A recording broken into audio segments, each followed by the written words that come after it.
The Art of War by Sun Tzu. Chapter 1. Laying Plans. Sun Tzu said, "The art of war is of vital importance to the state. It is a matter of life and death, a road either to safety or to ruin. Hence it is a subject of inquiry which can on no account be neglected." The art of war, then, is governed by 5 constant factors to be taken into account in one's deliberations when seeking to determine the conditions obtaining in the field. These are the moral law, heaven, earth, the commander, method and discipline. The moral law causes the people to be in complete accord with their ruler, so that they will follow him regardless of their lives, undismayed by any danger. Heaven signifies night and day, cold and heat, times and seasons. Earth comprises distances, great and small, danger and security, open ground and narrow passes, the chances of life and death. The commander stands for the virtues of wisdom, sincerity, benevolence, courage, and strictness. By method and discipline are to be understood the marshalling of the army in its proper subdivisions, the graduations of rank among the officers, the maintenance of roads by which supplies may reach the army, and the control of military expenditure. These 5 heads should be familiar to every general. He who knows them will be victorious. He who knows them not will fail. Therefore, in your deliberations, when seeking to determine the military conditions, let them be made the basis of a comparison in this wise. 1. Which of the 2 sovereigns is imbued with the moral law? 2. Which of the 2 generals has most ability? 3. With whom lie the advantages derived from heaven and earth? 4. On which side is discipline most rigorously enforced? 5. Which army is stronger? 6. On which side are officers and men more highly trained? 7. In which army is there the greater constancy both in reward and punishment? By means of these 7 considerations, I can forecast victory or defeat. The general that hearkens to my counsel and acts upon it will conquer. Let such a one be retained in command. The general that hearkens not to my counsel, nor acts upon it, will suffer defeat. Let such a one be dismissed. While heeding the profit of my counsel, avail yourself also of any helpful circumstances over and beyond the ordinary rules. According as circumstances are favorable, one should modify one's plans. All warfare is based on deception. Hence, when able to attack, we must seem unable. When using our forces, we must seem inactive. When we are near, we must make the enemy believe we are far away. When far away, we must make him believe we are near. Hold out baits to entice the enemy. Feign disorder and crush him. If he is secure at all points, be prepared for him. If he is in superior strength, evade him. If your opponent is of choleric temper, seek to irritate him. Pretend to be weak, that he may grow arrogant. If he is taking his ease, give him no rest. If his forces are united, separate them. Attack him where he is unprepared. Appear where you are not expected. These military devices, leading to victory, must not be divulged beforehand. Now, the general who wins a battle makes many calculations in his temple ere the battle is fought. The general who loses a battle makes but few calculations beforehand. Thus do many calculations lead to victory, and few calculations to defeat. How much more no calculation at all? It is by attention to this point that I can foresee who is likely to win or lose. Chapter 2. Waging War.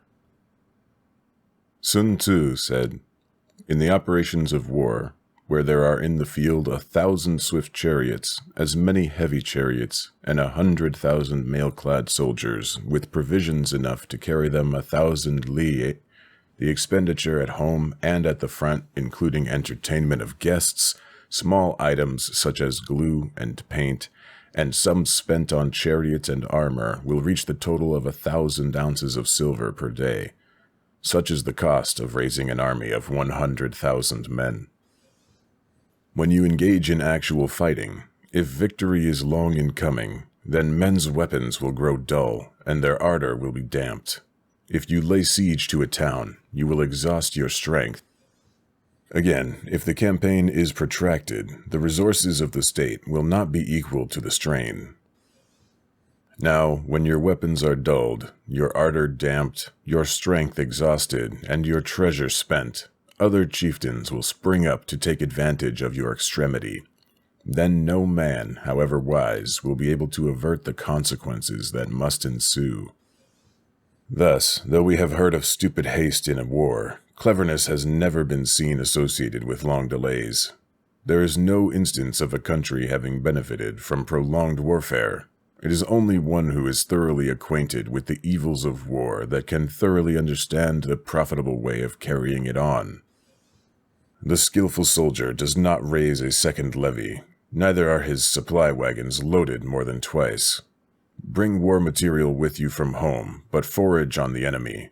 Thus the army will have food enough for its needs. Poverty of the state exchequer causes an army to be maintained by contributions from a distance. Contributing to maintain an army at a distance causes the people to be impoverished.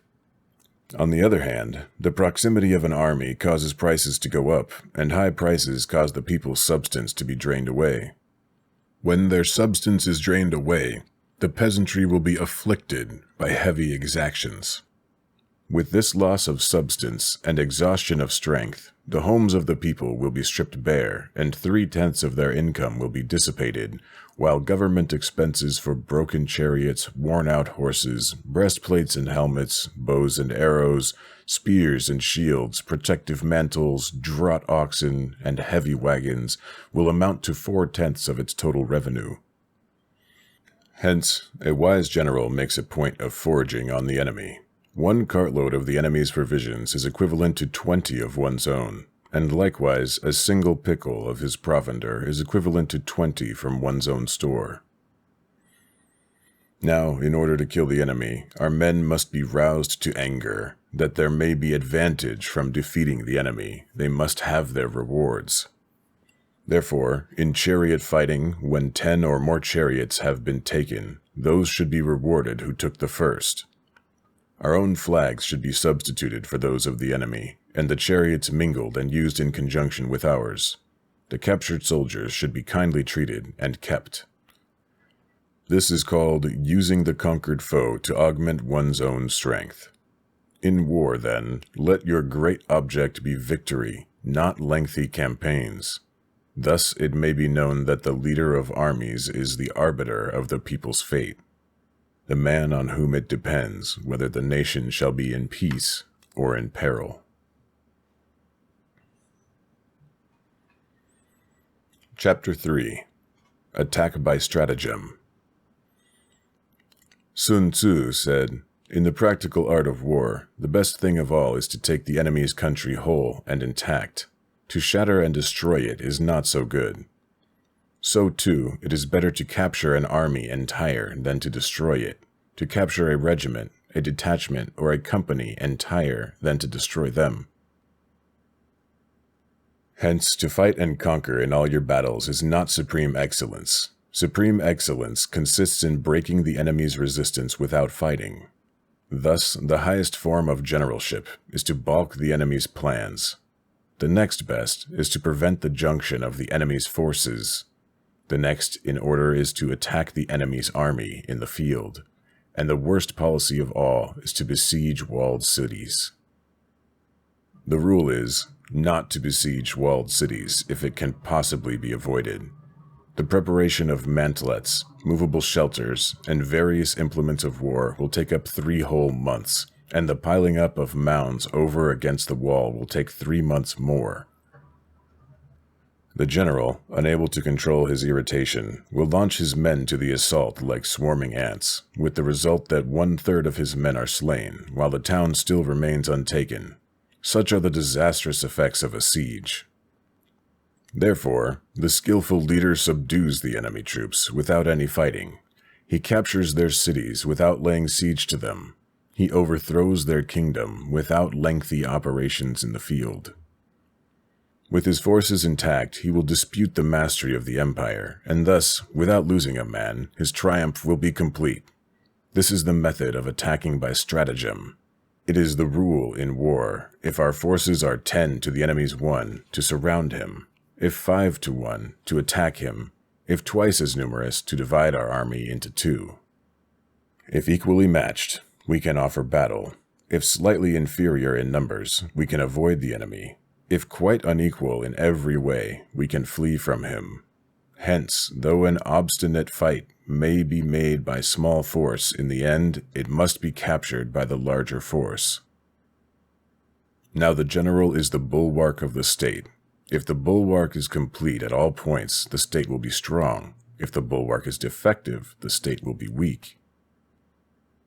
There are 3 ways in which a ruler can bring misfortune upon his army. 1. By commanding the army to advance or to retreat, being ignorant of the fact that it cannot obey. This is called hobbling the army. 2. By attempting to govern an army in the same way as he administers a kingdom, being ignorant of the conditions which obtain in an army. This causes restlessness in the soldiers' minds. 3. By employing the officers of his army without discrimination, through ignorance of the military principle of adaptation to circumstances. This shakes the confidence of the soldiers. But when the army is restless and distrustful, trouble is sure to come from the other feudal princes.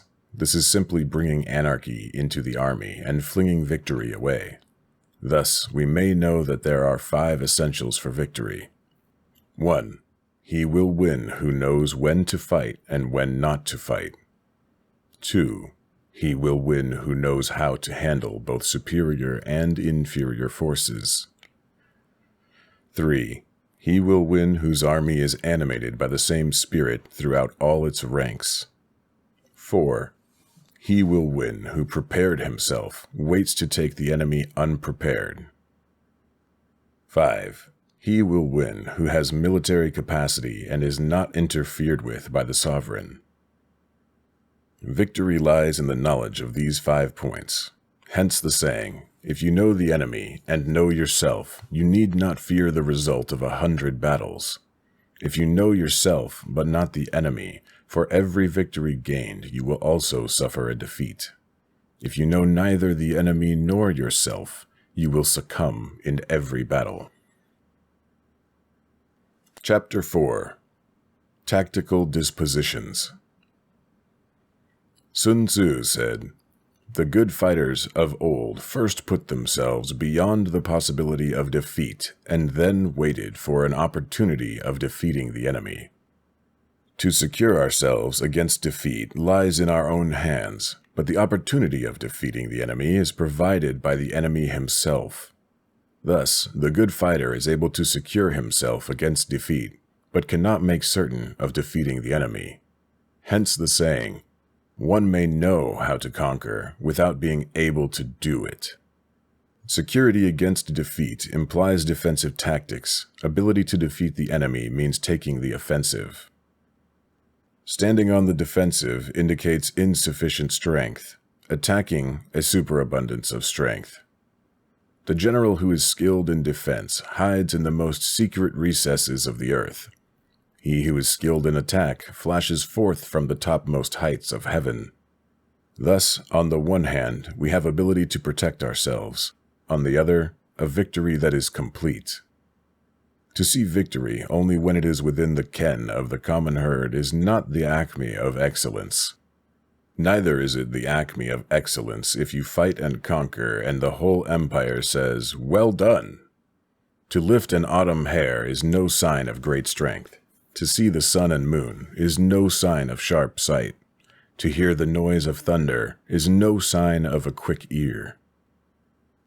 What the ancients called a clever fighter is one who not only wins, but excels in winning with ease. Hence, his victories bring him neither reputation for wisdom nor credit for courage. He wins his battles by making no mistakes. Making no mistakes is what establishes the certainty of victory, for it means conquering an enemy that is already defeated. Hence, the skillful fighter puts himself into a position which makes defeat impossible and does not miss the moment for defeating the enemy. Thus, it is that in war the victorious strategist only seeks battle after the victory has been won, whereas he who is destined to defeat first fights and afterwards looks for victory.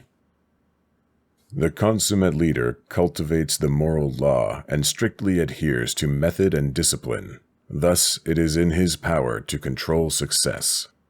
In respect of military method, we have, firstly, measurement. Secondly, estimation of quantity. Thirdly, calculation. Fourthly, balancing of chances. Fifthly, victory. Measurement owes its existence to earth. Estimation of quantity to measurement. Calculation to estimation of quantity. Balancing of chances to calculation, and victory to balancing of chances. A victorious army opposed to a routed one is as a pound's weight placed in the scale against a single grain. The onrush of a conquering force is like the bursting of pent-up waters into a chasm 1,000 fathoms deep. Chapter 5. Energy. Sun Tzu said, "The control of a large force is the same principle as the control of a few men. It is merely a question of dividing up their numbers."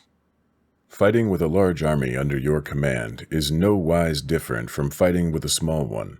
It is merely a question of instituting signs and signals. To ensure that your whole host may withstand the brunt of the enemy's attack and remain unshaken, this is effected by maneuvers direct and indirect. That the impact of your army may be like a grindstone dashed against an egg, this is effected by the science of weak points and strong. In all fighting, the direct method may be used for joining battle, but indirect methods will be needed in order to secure victory. Indirect tactics, efficiently applied, are inexhaustible as heaven and earth, unending as the flow of rivers and streams. Like the sun and moon, they end but begin anew. Indirect tactics, efficiently applied, are inexhaustible as heaven and earth, unending as the flow of rivers and streams. Like the sun and moon, they end but to begin anew. Like the 4 seasons, they pass away to return once more. There are not more than 5 musical notes, yet the combination of these 5 give rise to more melodies than can ever be heard. There are not more than 5 primary colors, yet in combination they produce more hues than can ever be seen. There are not more than 5 cardinal tastes, yet combinations of them yield more flavors than can ever be tasted. In battle, there are not more than 2 methods of attack, the direct and the indirect, yet these 2 in combination give rise to an endless series of maneuvers. The direct and the indirect lead on to each other in turn. It is like moving in a circle. You never come to an end. Who can exhaust the possibilities of their combination? The onset of troops is like the rush of a torrent, which will even roll stones along in its course.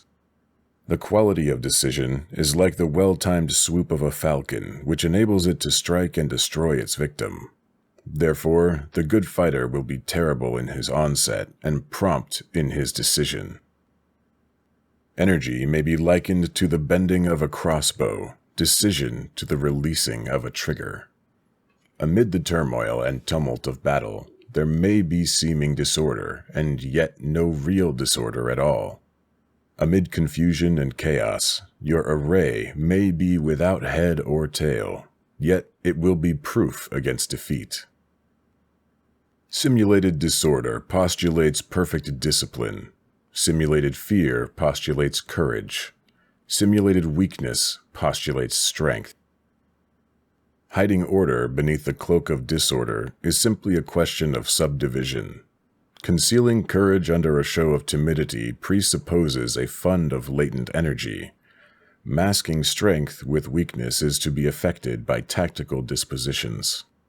Thus, one who is skillful at keeping the enemy on the move maintains deceitful appearances according to which the enemy will act. He sacrifices something, that the enemy may snatch at it.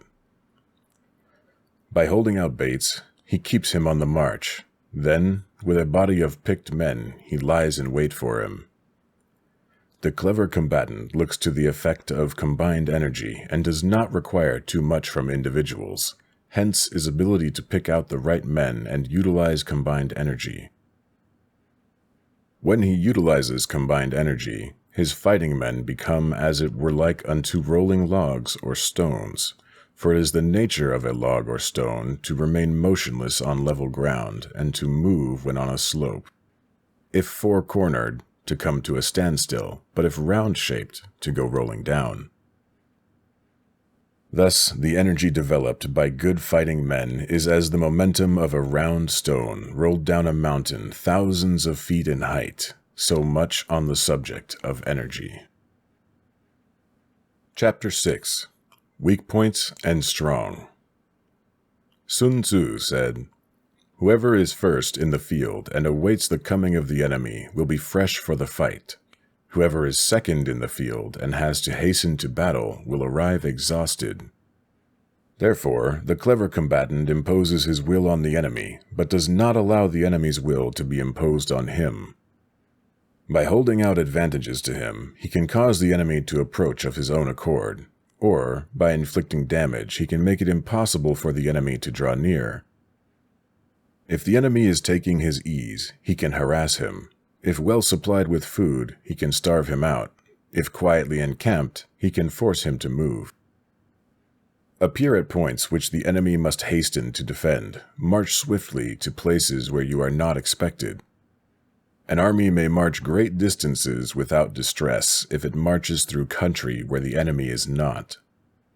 You can be sure of succeeding in your attacks if you only attack places which are undefended. You can ensure the safety of your defense if you only hold positions that cannot be attacked. Hence, that general is skillful in attack whose opponent does not know what to defend, and he is skillful in defense whose opponent does not know what to attack. O divine art of subtlety and secrecy! Through you, we learn to be invisible, through you, inaudible, and hence we can hold the enemy's fate in our hands. You may advance and be absolutely irresistible if you make for the enemy's weak points. You may retire and be safe from pursuit if your movements are more rapid than those of the enemy. If we wish to fight, the enemy can be forced to an engagement even though he be sheltered behind a high rampart and a deep ditch. All we need do is attack some other place that he will be obliged to relieve. If we do not wish to fight, we can prevent the enemy from engaging us even though the lines of our encampment be merely traced out on the ground. All we need do is to throw something odd and unaccountable in his way. By discovering the enemy's dispositions and remaining invisible ourselves, we can keep our forces concentrated, while the enemy's must be divided.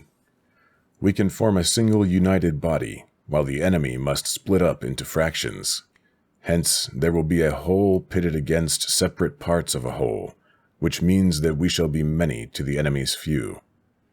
And, if we are able thus to attack an inferior force with a superior one, our opponents will be in dire straits. The spot where we intend to fight must not be made known, for then the enemy will have to prepare against a possible attack at several different points, and his forces being thus distributed in many directions, the numbers we shall have to face at any given point will be proportionately few. For should the enemy strengthen his van, he will weaken his rear.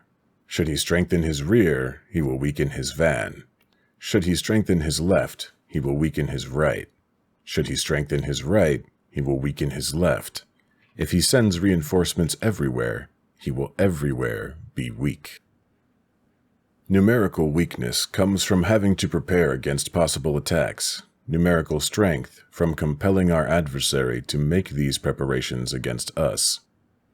Knowing the place and the time of the coming battle, we may concentrate from the greatest distances in order to fight. But if neither time nor place be known, then the left wing will be impotent to succor the right equally impotent to succor the left, the van unable to relieve the rear, or the rear to support the van. How much more so if the furthest portions of the army are anything under 100 lieues apart, and even the nearest are separated by several lieues. Though according to my estimate the soldiers of Yue exceed our own in number, that shall advantage them nothing in the matter of victory. I say then that victory can be achieved. Though the enemy be stronger in numbers, we may prevent him from fighting. Scheme so as to discover his plans and the likelihood of their success. Rouse him, and learn the principle of his activity or inactivity. Force him to reveal himself, so as to find out his vulnerable spots. Carefully compare the opposing army with your own, so that you may know where strength is superabundant and where it is deficient. In making tactical dispositions, the highest pitch you can attain is to conceal them. Conceal your dispositions, and you will be safe from the prying of the subtlest spies, from the machinations of the wisest brains. How victory may be produced for them out of the enemy's own tactics, that is what the multitude cannot comprehend. All men can see the tactics whereby I conquer, but what none can see is the strategy out of which victory is evolved. Do not repeat the tactics which have gained you one victory, but let your methods be regulated by the infinite variety of circumstances. Military tactics are like unto water, for water in its natural course runs away from high places and hastens downwards. So in a war, the way is to avoid what is strong and to strike at what is weak. Water shapes its course according to the nature of the ground over which it flows. The soldier works out his victory in relation to the foe whom he is facing. Therefore, just as water retains no constant shape, so in warfare there are no constant conditions. He who can modify his tactics in relation to his opponent and thereby succeed in winning may be called a heaven-born captain. The 5 elements are not always equally predominant. The 4 seasons make way for each other in turn. There are short days and long. The moon has its periods of waning and waxing. Chapter 7. Maneuvering. Sun Tzu said, "In war, the general receives his commands from the sovereign. Having collected an army and concentrated his forces, he must blend and harmonize the different elements thereof before pitching his camp. After that comes tactical maneuvering, than which there is nothing more difficult. The difficulty of tactical maneuvering consists in turning the devious into the direct, and misfortune into gain. Thus, to take a long and circuitous route, after enticing the enemy out of the way, and those starting after him to contrive to reach the goal before him, shows knowledge of the artifice of deviation. Maneuvering with an army is advantageous, with an undisciplined multitude, most dangerous. If you set a fully equipped army in march in order to snatch an advantage, the chances are that you will be too late. On the other hand, to detach a flying column for the purpose involves the sacrifice of its baggage and stores.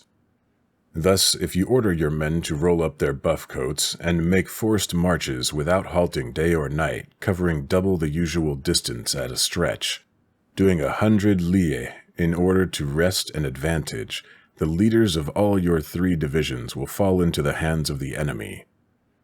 The stronger men will be in front, the jaded ones will fall behind, and on this plan only 1/10 of your army will reach its destination. If you march 50 lieues in order to outmaneuver the enemy, you will lose the leader of your first division, and only half your force will reach the goal. If you march 30 lieues with the same object, 2/3 of your army will arrive. We may take it then that an army without its baggage train is lost. Without provisions, it is lost.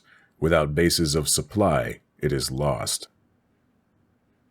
We cannot enter into alliances until we are acquainted with the designs of our neighbors. We are not fit to lead an army on the march unless we are familiar with the face of the country, its mountains and forests, its pitfalls and precipices, its marshes and swamps. We shall be unable to turn natural advantage to account unless we make use of local guides. In war, practice dissimulation and you will succeed. Move only if there is a real advantage to be gained. Whether to concentrate or to divide your troops must be decided by circumstances. Let your rapidity be that of the wind, your compactness that of the forest. In raiding and plundering, be like fire. In immovability, like a mountain. Let your plans be dark and impenetrable as night, and when you move, fall like a thunderbolt. When you plunder a countryside, let the spoils be divided amongst your men. When you capture new territory, cut it up into allotments for the benefit of the soldiery. Ponder and deliberate before you make a move. He will conquer who has learnt the artifice of deviation. Such is the art of maneuvering. The Book of Army Management says, "On the field of battle, the spoken word does not carry far enough, hence the institution of gongs and drums. Nor can ordinary objects be seen clearly enough, hence the institution of banners and flags.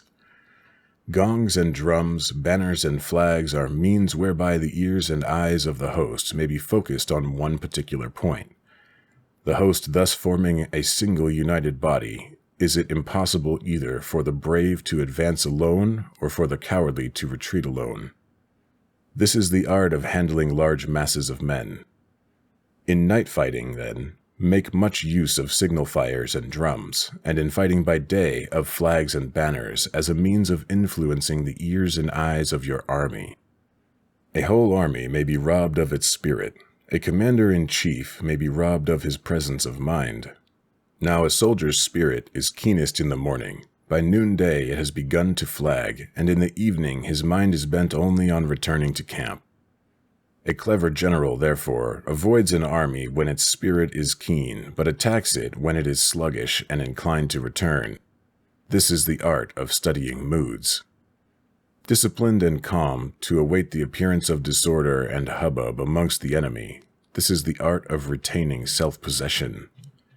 To be near the goal while the enemy is still far from it, to wait at ease while the enemy is toiling and struggling, to be well fed while the enemy is famished, this is the art of husbanding one's strength. To refrain from intercepting an enemy whose banners are in perfect order, to refrain from attacking an army drawn up in calm and confident array, this is the art of studying circumstances. It is a military axiom not to advance uphill against the enemy, nor to oppose him when he comes downhill. Do not pursue an enemy who simulates flight.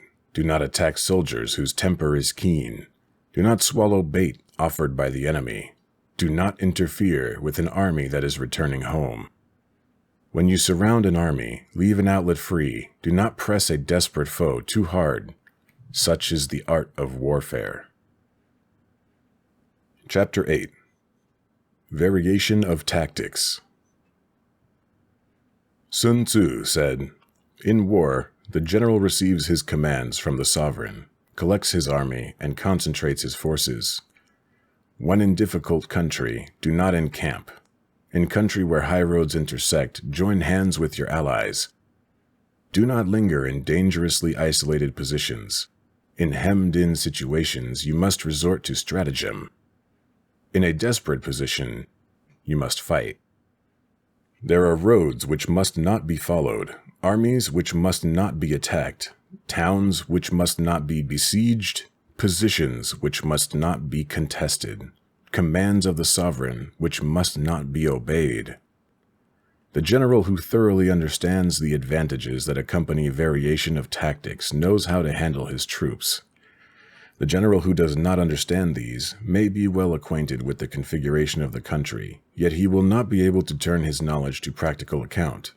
So, the student of war who is unversed in the art of varying his plans, even though he be acquainted with the 5 advantages, will fail to make the best use of his men. Hence, in the wise leader's plans, considerations of advantage and of disadvantage will be blended together. If our expectation of advantage be tempered in this way, we may succeed in accomplishing the essential part of our schemes.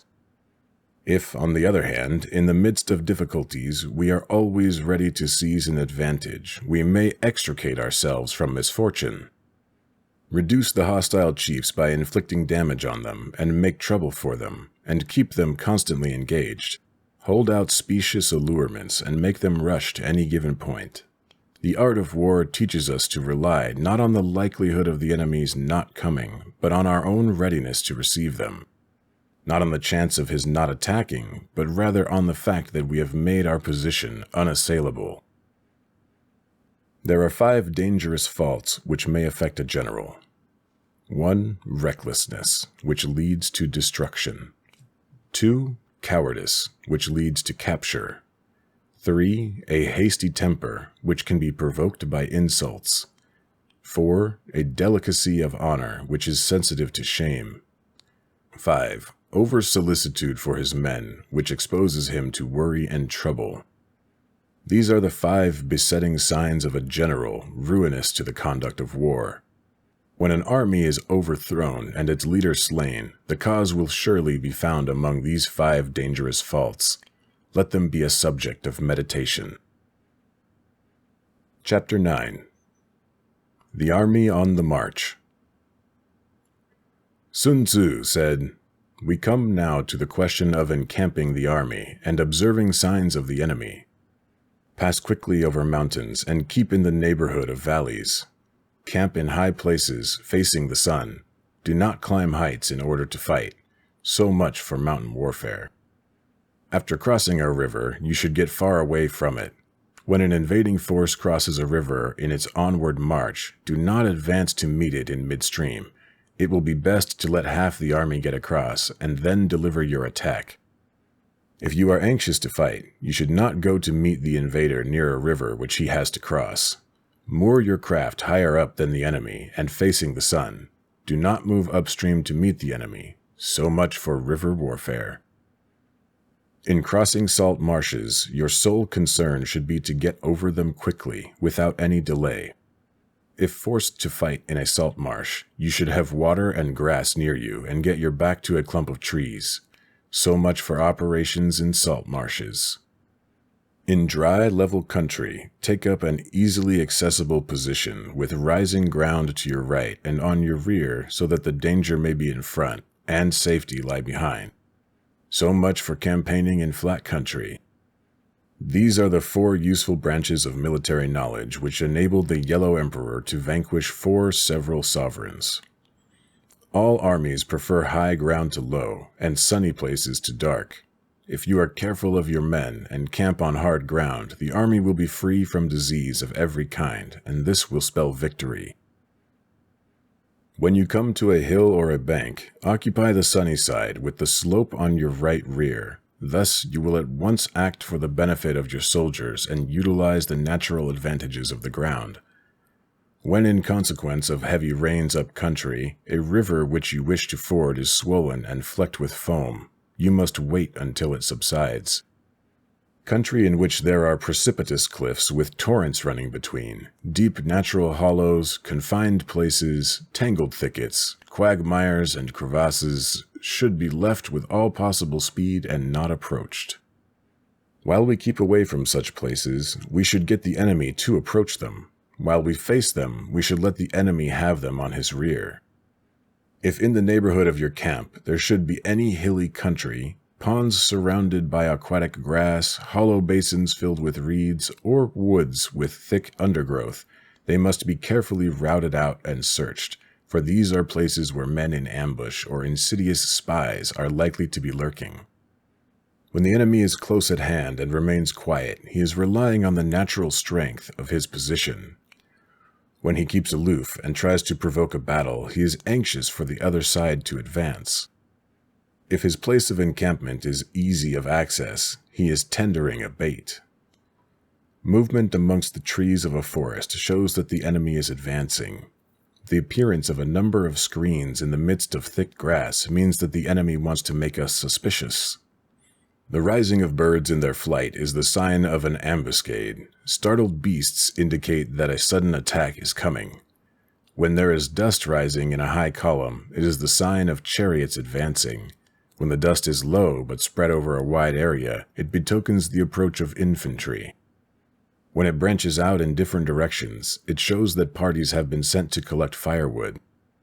A few clouds of dust moving to and fro signify that the army is encamping. Humble words and increased preparations are signs that the enemy is about to advance.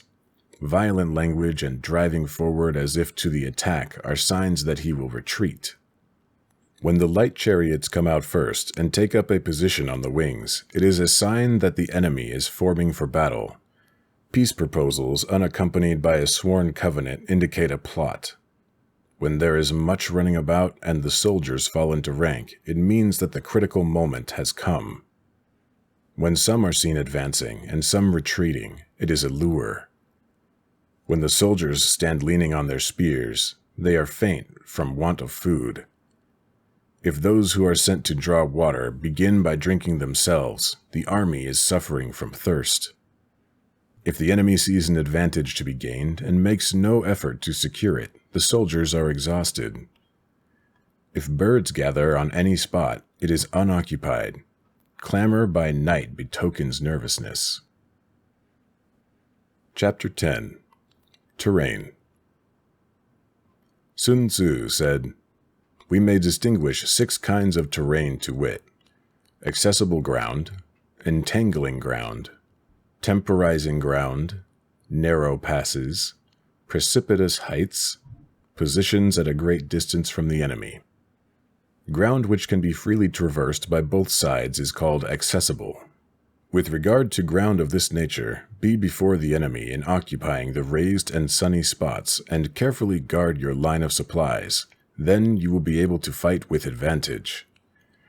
Ground which can be abandoned but is hard to reoccupy is called entangling. From a position of this sort, if the enemy is unprepared, you may sally forth and defeat him. But if the enemy is prepared for your coming, and you fail to defeat him, then, return being impossible, disaster will ensue. When the position is such that neither side will gain by making the first move, it is called temporizing ground. In a position of this sort, even though the enemy should offer us an attractive bait, it will be advisable not to stir forth, but rather to retreat, thus enticing the enemy in his turn. Then, when part of his army has come out, we may deliver our attack with advantage. With regard to narrow passes, if you can occupy them first, let them be strongly garrisoned and await the advent of the enemy. Should the army forestall you in occupying a pass, do not go after him if the pass is fully garrisoned, but only if it is weakly garrisoned. With regard to precipitous heights, if you are beforehand with your adversary, you should occupy the raised and sunny spots and there wait for him to come up. If the enemy has occupied them before you, do not follow him, but retreat and try to entice him away. If you are situated at a great distance from the enemy, and the strength of the 2 armies is equal, it is not easy to provoke a battle, and fighting will be to your disadvantage. These 6 are the principles connected with earth. The general who has attained responsible post must be careful to study them. Now an army is exposed to 6 several calamities, not arising from natural causes, but from faults for which the general is responsible. These are flight, insubordination, collapse, ruin, disorganization, rout. Other conditions being equal, if one force is hurled against another 10 times its size, the result will be the flight of the former. When the common soldiers are too strong and their officers too weak, the result is insubordination. When the officers are too strong and the common soldiers too weak, the result is collapse. When the higher officers are angry and insubordinate, and on meeting the enemy give battle on their own account from a feeling of resentment before the commander-in-chief can tell whether or no he is in a position to fight, the result is ruin. When the general is weak and without authority, when his orders are not clear and distinct, when there are no fixed duties assigned to officers and men, and the ranks are formed in a slovenly, haphazard manner, the result is utter disorganization. When a general, unable to estimate the enemy's strength, allows an inferior force to engage a larger one, or hurls a weak detachment against a powerful one, and neglects to place picked soldiers in the front rank, the result must be a rout. These are 6 ways of courting defeat, which must be carefully noted by the general who has attained a responsible post. The natural formation of the country is the soldier's best ally, but a power of estimating the adversary, of controlling the forces of victory, and of shrewdly calculating difficulties, dangers, and distances, constitutes the test of a great general. He who knows these things, and in fighting puts his knowledge into practice, will win his battles. He who knows them not, nor practices them, will surely be defeated. If fighting is sure to result in victory, then you must fight, even though the ruler forbid it. If fighting will not result in victory, then you must not fight, even at the ruler's bidding. The general who advances without coveting fame and retreats without fearing disgrace, whose only thought is to protect his country and do good service for his sovereign, is the jewel of the kingdom. Regard your soldiers as your children, and they will follow you into the deepest valleys. Look upon them as your own beloved sons, and they will stand by you even unto death. If, however, you are indulgent but unable to make your authority felt, kind-hearted but unable to enforce your commands, and incapable, moreover, of quelling disorder, then your soldiers must be likened to spoilt children. They are useless for any practical purpose. If we know that our own men are in a condition to attack, but are unaware that the enemy is not open to attack, we have gone only halfway towards victory. If we know that the enemy is open to attack, but are unaware that our own men are not in a condition to attack, we have gone only halfway towards victory. If we know that the enemy is open to attack, and also know that our men are in a condition to attack, but are unaware that the nature of the ground makes fighting impracticable, we have still gone only halfway towards victory. Hence, the experienced soldier, once in motion, is never bewildered. Once he has broken camp, he is never at a loss. Hence the saying, "If you know the enemy and know yourself, your victory will not stand in doubt. If you know heaven and know earth, you may make your victory complete." Chapter 11. The 9 Situations. Sun Tzu said, "The art of war recognizes 9 varieties of ground: dispersive ground, facile ground, contentious ground, open ground, ground of intersecting highways, serious ground, difficult ground, hemmed-in ground, desperate ground." When a chieftain is fighting in his own territory, it is dispersive ground. When he has penetrated into hostile territory, but to no great distance, it is facile ground. Ground the possession of which imports great advantage to either side is contentious ground. Ground on which each side has liberty of movement is open ground. Ground which forms the key to 3 contiguous states, so that he who occupies it first has most of the empire at his command, is a ground of intersecting highways. When an army has penetrated into the heart of a hostile country, leaving a number of fortified cities in its rear, it is serious ground. Mountain forests, rugged steeps, marshes, and fens, all country that is hard to traverse, this is difficult ground. Ground which is reached through narrow gorges, and from which we can only retire by tortuous paths, so that a small number of the enemy would suffice to crush a large body of our men, this is hemmed-in ground. Ground on which we can only be saved from destruction by fighting without delay is desperate ground. On dispersive ground, therefore, fight not. On facile ground, halt not. On contentious ground, attack not. On open ground, do not try to block the enemy's way. On the ground of intersecting highways, join hands with your allies. On serious ground, gather and plunder. In difficult ground, keep steadily on the march. On hemmed-in ground, resort to stratagem. On desperate ground, fight. Those who were called skillful leaders of old knew how to drive a wedge between the enemy's front and rear to prevent cooperation between his large and small divisions, to hinder the good troops from rescuing the bad, the officers from rallying their men. When the enemy's men were scattered, they prevented them from concentrating. Even when their forces were united, they managed to keep them in disorder. When it was to their advantage, they made a forward move. When otherwise, they stopped still.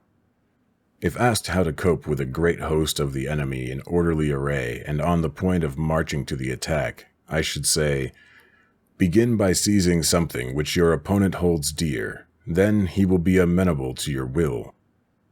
Rapidity is the essence of war. Take advantage of the enemy's unreadiness. Make your way by unexpected routes and attack unguarded spots. The following are the principles to be observed by an invading force. The further you penetrate into a country, the greater will be the solidarity of your troops, and thus the defenders will not prevail against you. Make forays in fertile country in order to supply your army with food. Carefully study the well-being of your men, and do not overtax them. Concentrate your energy and hoard your strength. Keep your army continually on the move, and devise unfathomable plans. Throw your soldiers into positions whence there is no escape, and they will prefer death to flight. If they will face death, there is nothing they may not achieve. Officers and men alike will put forth their uttermost strength. Soldiers, when in desperate straits, lose the sense of fear. If there is no place of refuge, they will stand firm. If they are in hostile country, they will show a stubborn front. If there is no help for it, they will fight hard.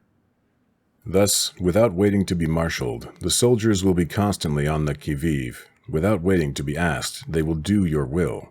Without restrictions, they will be faithful. Without giving orders, they can be trusted. Prohibit the taking of omens, and do away with superstitious doubts. Then, until death itself comes, no calamity need be feared.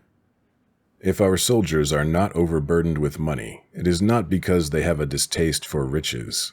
If their lives are not unduly long, it is not because they are disinclined to longevity. On the day they are ordered out to battle, your soldiers may weep, those sitting up bedewing their garments, and those lying down letting the tears run down their cheeks. But let them once be brought to bay, and they will display the courage of a Chu or a Kui. The skillful tactician may be likened to the Shuaijan. Now the Shuaijan is a snake that is found in the Shang Mountains. Strike at its head, and you will be attacked by its tail. Strike at its tail, and you will be attacked by its head. Strike at its middle, and you will be attacked by head and tail both. Asked if an army can be made to imitate the Shuaijan, I should answer yes, for the men of Wu and the men of Yu are enemies. Yet, if they are crossing a river in the same boat and are caught by a storm, they will come to each other's assistance, just as the left hand helps the right. Hence, it is not enough to put one's trust in the tethering of horses and the burying of chariot wheels in the ground.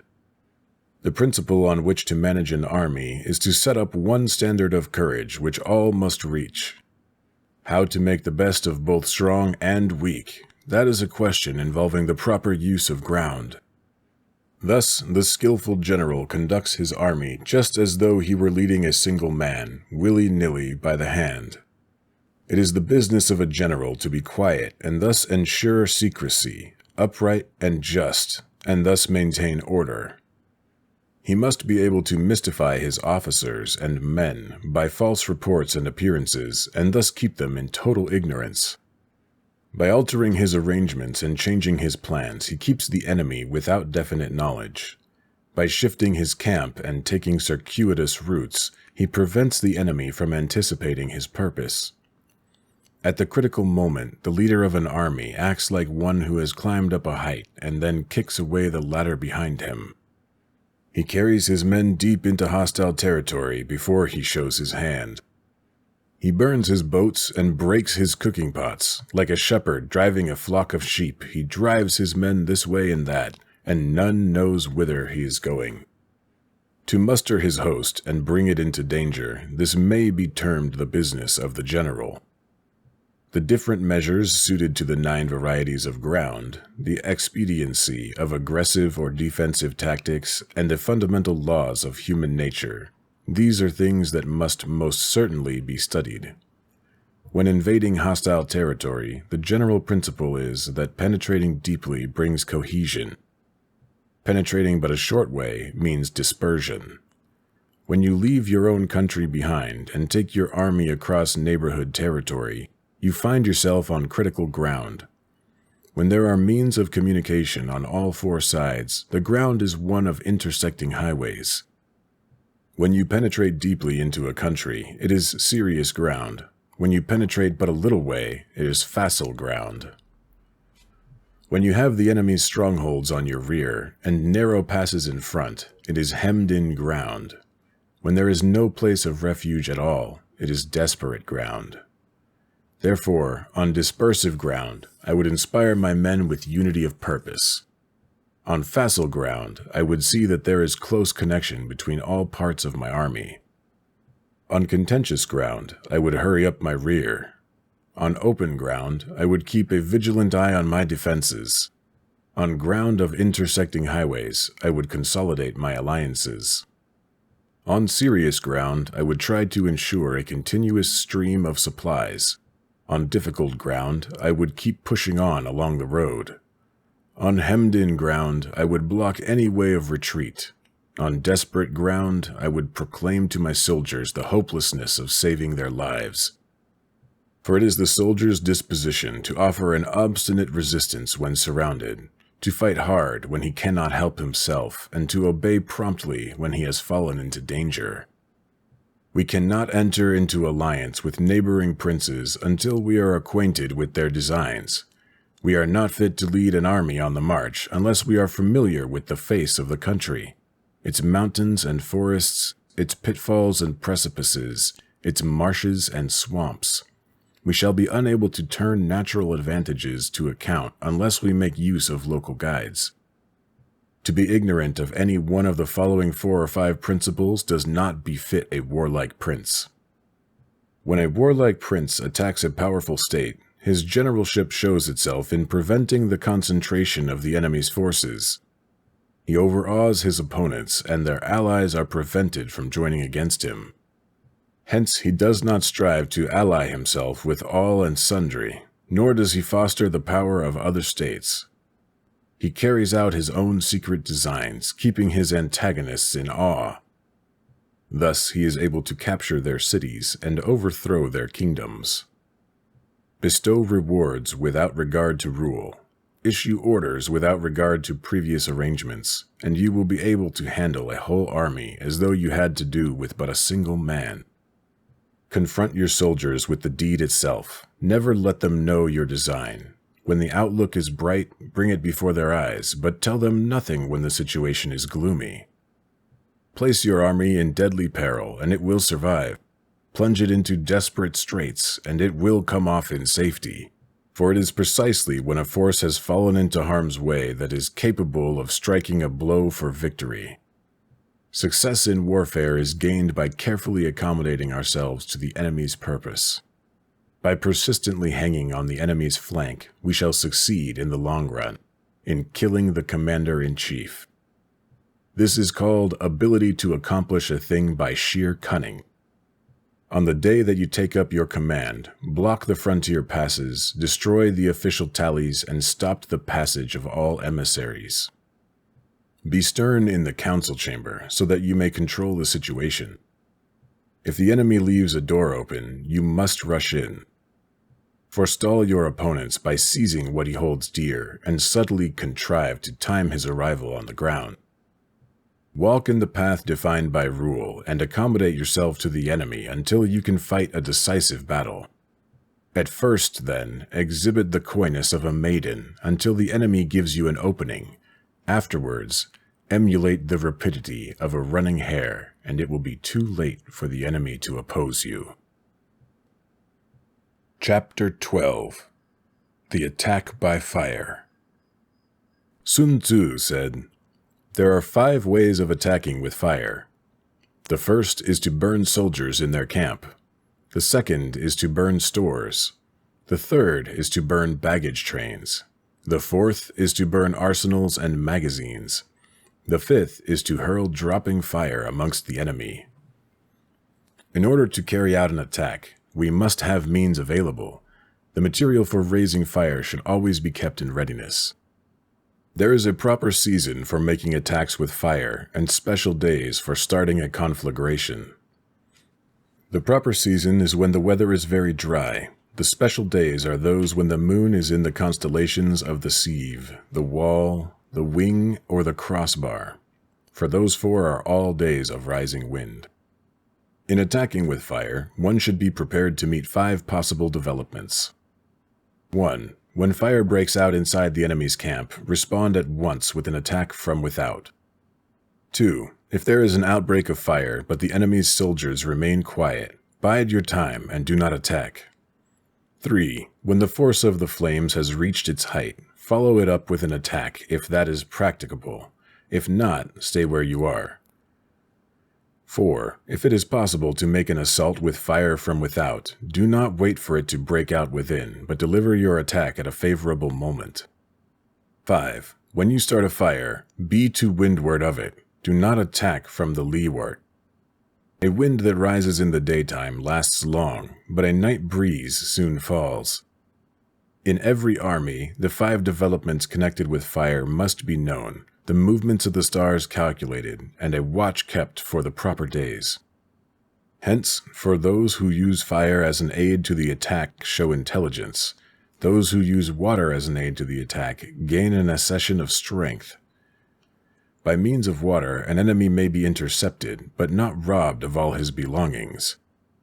Unhappy is the fate of one who tries to win his battles and succeed in his attacks without cultivating the spirit of enterprise.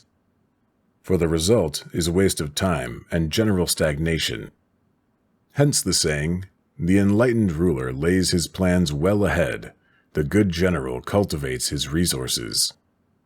Move not unless you see an advantage. Use not your troops unless there is something to be gained. Fight not unless the position is critical. No ruler should put troops into the field merely to gratify his own spleen. No general should fight a battle simply out of pique. If it is to your advantage, make a forward move. If not, stay where you are. Anger may in time change to gladness. Vexation may be succeeded by content.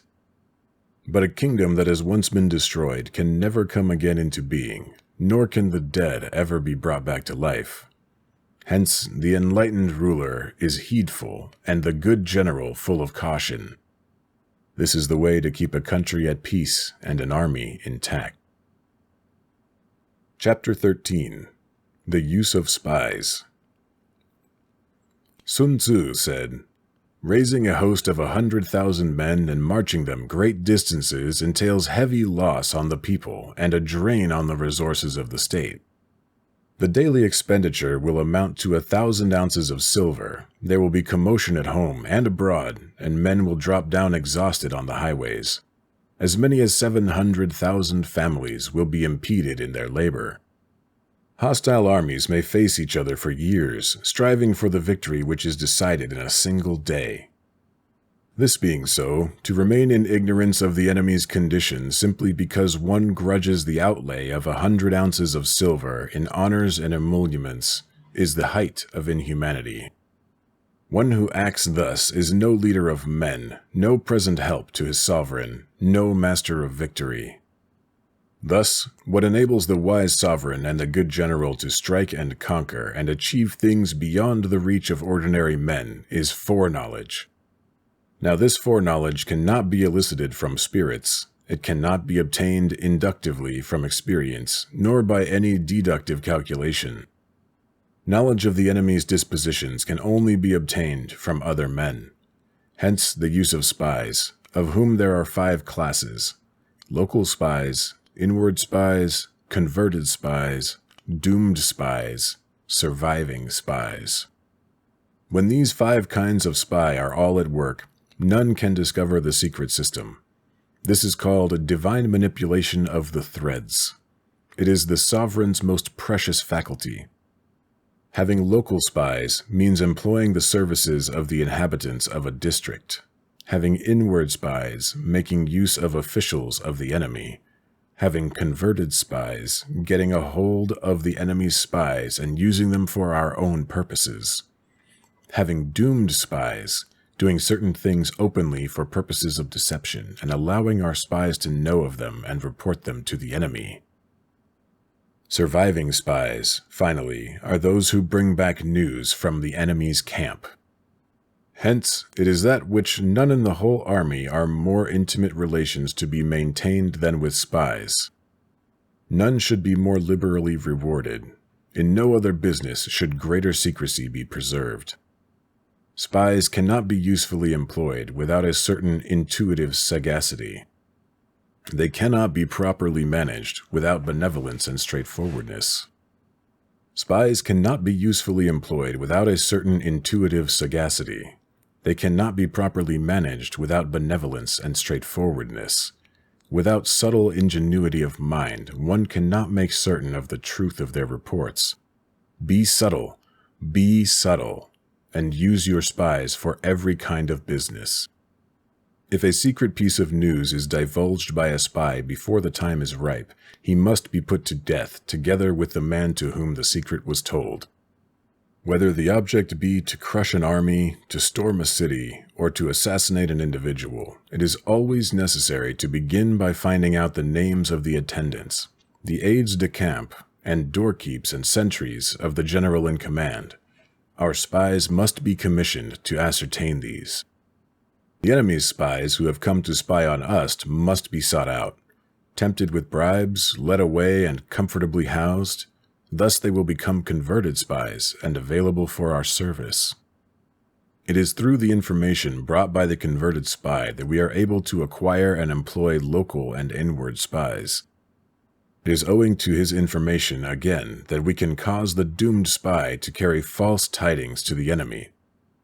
Lastly, it is by his information that the surviving spy can be used on appointed occasions. The end and aim of spying in all its 5 varieties is knowledge of the enemy, and this knowledge can only be derived in the first instance from the converted spy. Hence, it is essential that the converted spy be treated with the utmost liberality. Of old, the rise of the Yin dynasty was due to Yi Qi, who had served under the Shah.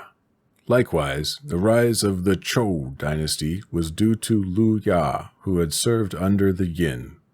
Hence, it is only the enlightened ruler and the wise general who will use the highest intelligence of the army for purposes of spying, and thereby they achieve great results.